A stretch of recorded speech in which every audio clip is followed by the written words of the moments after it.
Hey everyone, have you ever seen those gypsy moths, how they leave those little pellets and turds everywhere? Well, right now I'm burning off some used cooking grease inside my little stove here.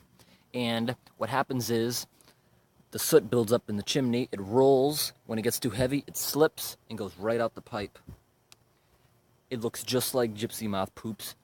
It leaves on every surface these little pellets. They look like gypsy moth crap. You see them everywhere.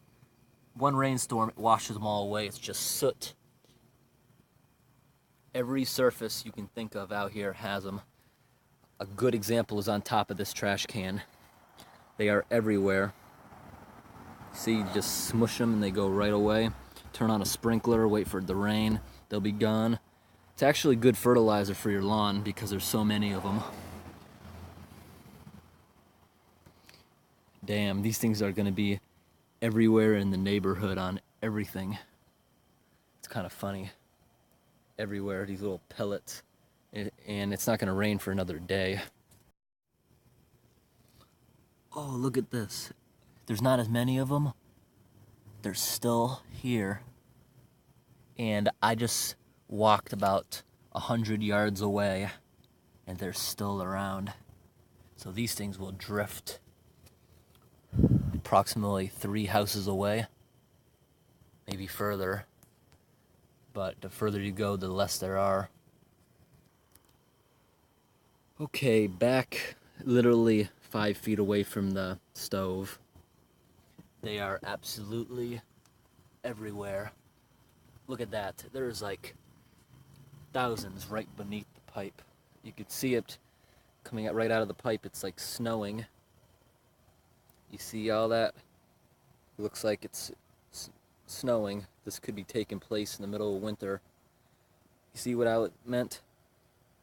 They get bigger and bigger, and eventually they slip, and they're so light that they just float right on up into the sky. And there is not much wind now. That's why they're all falling in place. But 10 minutes ago, there was a good breeze, so they must have went far.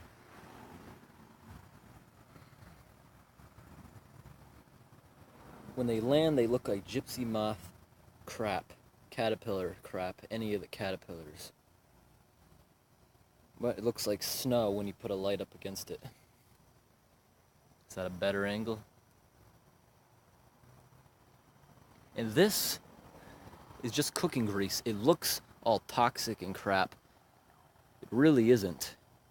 It smells like French fries and chicken, because that's what I was cooking.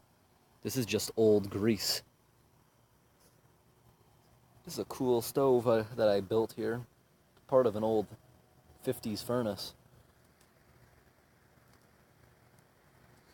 But this is going to burn out in a few minutes. I'm going to just hose off my property, and that'll be done.